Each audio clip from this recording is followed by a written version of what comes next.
Alors bonjour mes chers abonnés, j'espère que vous allez bien. Aujourd'hui c'est la troisième vidéo.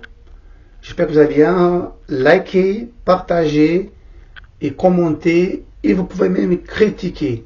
D'accord? Parce que les critiques, je l'observe. Les critiques, je l'analyse. Les critiques c'est très important. Je vais l'analyser, je vais penser. Qu'est-ce que vous voulez dire par là? C'est très important votre critique. Votre commentaire, d'accord? Likez, partagez un maximum de personnes ce contenu. Aujourd'hui, c'est la troisième vidéo que je vais faire pour complémenter ces séries. Donc, c'est important que vous commencez à regarder la première vidéo, deuxième et maintenant troisième, dans l'ordre de ces milieux. Parce que, comme ça, vous allez comprendre pourquoi je fais ce genre de vidéos, pourquoi je crée des vidéos de conscience. Vous allez faire les liens, vous allez comprendre mieux pour savoir qui suis-je, pourquoi je parle comme ça. Ça c'est important. Donc je me trouvais en Suisse en train d'évangéliser, et ça c'est la partie très intéressante, évangéliser, et je n'avais pas du comment, je n'avais pas du comment pour circuler, etc. Et ensuite, dans cette idée de servir, parce que ma vie ne comptait plus pour moi. Ma vie n'avait plus d'importance pour moi-même.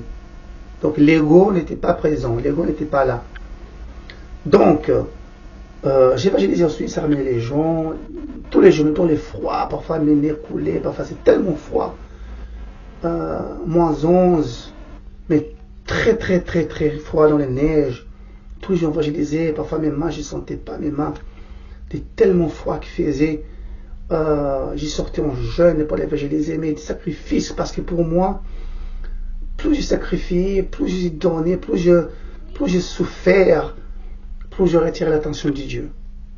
Mais cette souffrance, cet sacrifice, c'est l'esprit, c'est notre esprit qui idéalise, c'est notre esprit en fait. C'est l'ignorance de l'esprit. C'est l'ignorance de l'esprit. Donc, arrivé à un moment donné, il y avait un évêque qui est venu, je ne sais bien plus s'appelle comment, évêque Victor, je crois, évêque Victor à cette époque, qui disent vous ne sortez plus pour aller évangéliser, vous ne sortez plus pour aller, vous allez rester ici fermé, etc. Je lui disais oui, mais j'étais déjà évangélisé, j'étais déjà contrôlé une fois par la police. Je l'expliquais, il m'a laissé passer. Donc il a eu peur, normal. Elle a dit, vous ne sortez plus pour l'évangéliser. J'ai resté fermé, on était à l'église, nettoyage, etc. On servir comme ça. Avec un autre collègue qu'on est venu ensemble du Cap-Vert, qui était plus obéissant, lui était plus... obéissant, lui était plus religieux, lui était plus obéissant par rapport à ça. C'est moi qui réfléchis un peu, pas à 100%. Ouais. Moi j'ai toujours analysé, j'ai toujours réfléchi, j'étais pas 100%, je ne veux pas utiliser n'importe quel mot, parce que sinon mon ex-collègue peut se sentir blessé, donc il faut que je fasse attention.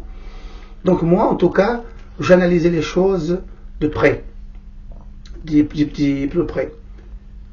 Et j'étais parti voir évêque, je crois, évêque Victor dans le bureau plusieurs fois. J'ai dit, moi je ne peux pas rester fermé dans l'église, juste nettoyage.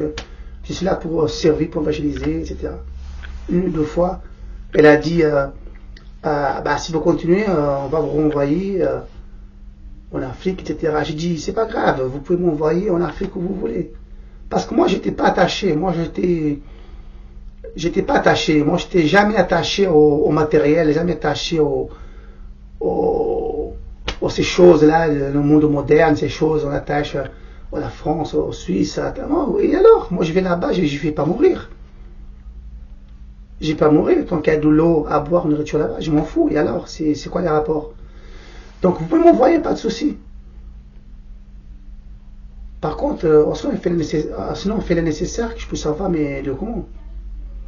J'ai parlé avec mon collègue aussi qui était là, auxiliaire, mais qui était un peu plus réservé, un peu plus obéissant, parce que l'année passée, le temps passé, notre situation administrative ne régularisait pas. Et moi, intelligemment, je commençais à comprendre que quelque chose ne va pas. On va rester pendant des années sans du comment. Au final, on va commencer tout zéro notre vie.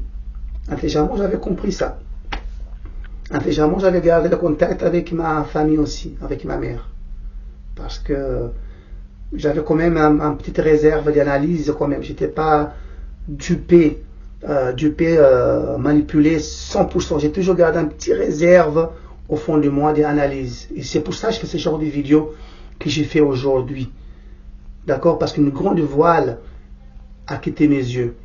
Donc on va développer dans notre discussion, dans notre échange, on va développer, on va parler plein d'autres choses. Il y a tellement de choses à dire.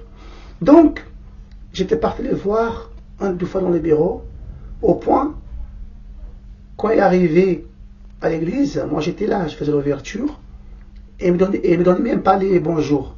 Il y avait un pasteur avec sa femme, lui, il disait bonjour à moi. J'étais dit bonjour Antonio, mais lui, il me disait pas bonjour, parce que c'était pas d'accord pour lui, j'étais un rebelle. Il me disait pas bonjour pour un évêque. Il me disait pas bonjour, il parlait pas avec moi. Je me suis dans ma tête, moi j'ai dit, mais c'est pas grave en fait. Émotionnellement, je suis indépendant. Émotionnellement, je suis libre. Donc, j'étais allé voir, mon ex-collègue aussi qui était auxiliaire m'accompagner, commencer à m'accompagner aussi dans le bureau pour parler avec l'évêque, etc. Après, j'ai dit, écoute, moi je ne peux pas rester comme ça, soit vous voyez où vous voulez, mais il faut que je sorte. Je ne peux pas rester fermé, problème administratif. Alors ça durait longtemps. Donc ils se disent, écoute, vous allez en France. Après, il m'a dit, voilà, je fais mes valises, j'ai retourné en France, en Suisse, en France, j'ai retourné en France.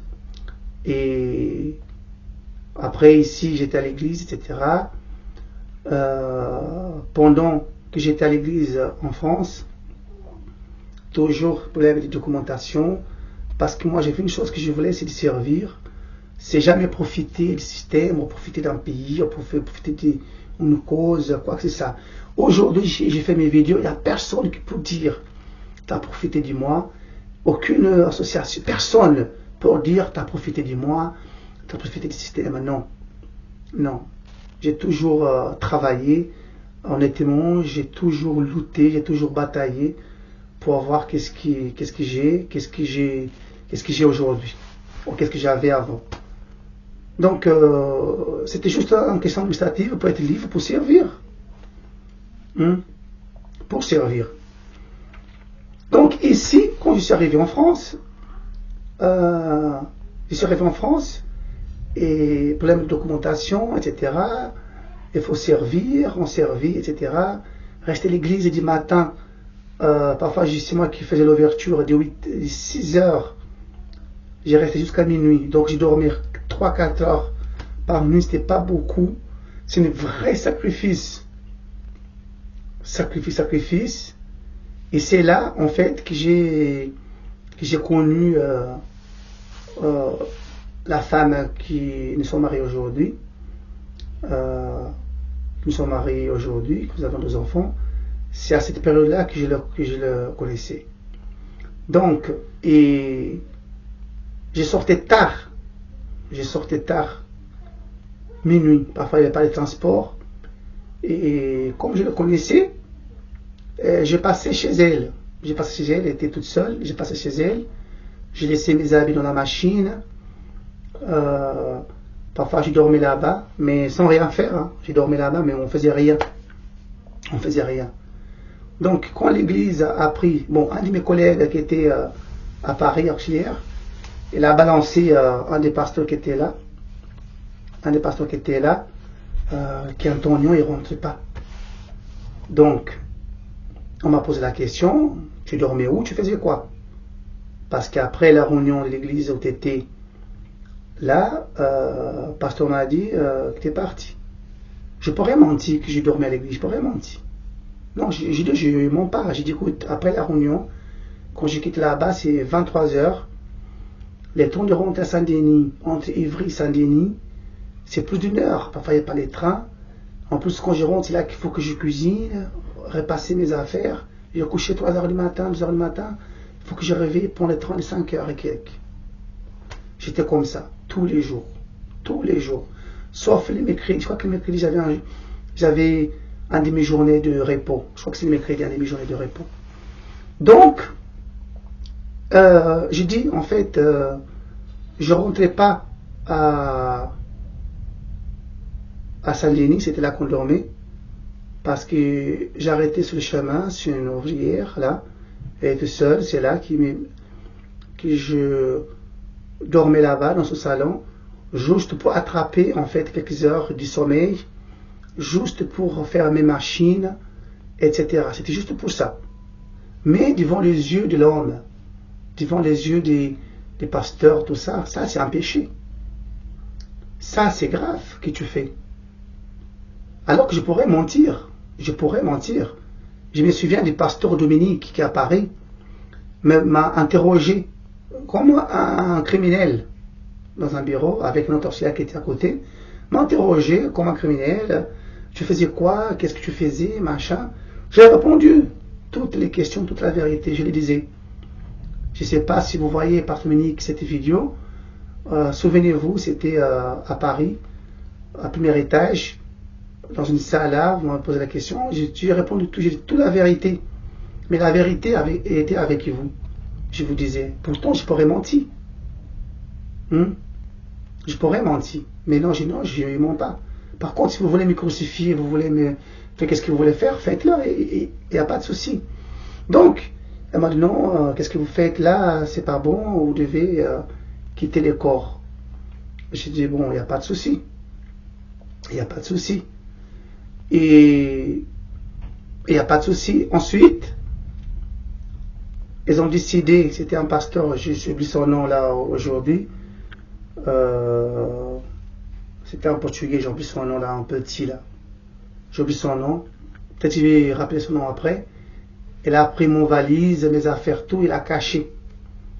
Elle a caché parce qu'elle a pensé après cet avouement de ma part, et pensait que je vais ailleurs, que je vais fuir quelque part, j'ai pas trouvé mes valises, etc. parce qu'elle a caché, parce que dans leur tête, ils pensaient que je cherchais du travail.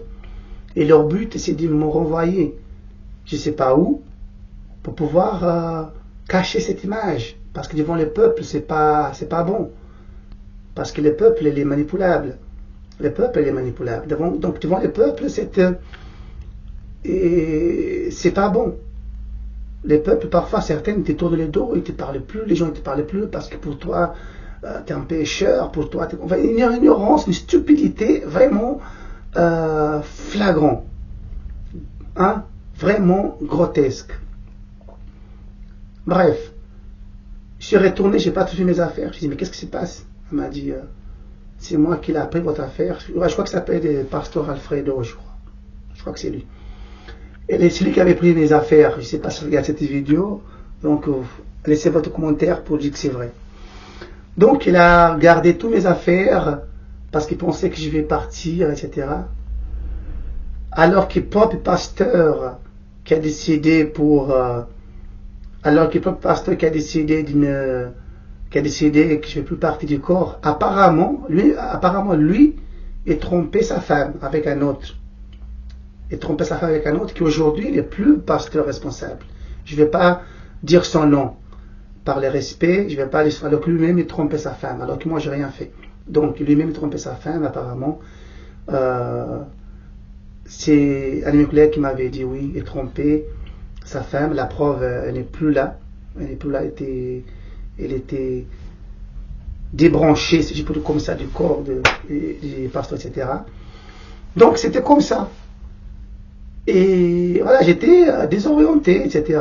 Les gens ne parlaient pas avec moi, les peuples s'ouvriers, voilà, autour de ça. Après j'étais arrêté, j'étais fini au Portugal avec ma soeur, etc. Donc je vais arrêter cette vidéo là, on va faire un quatrième, d'accord, pour donner la continuité.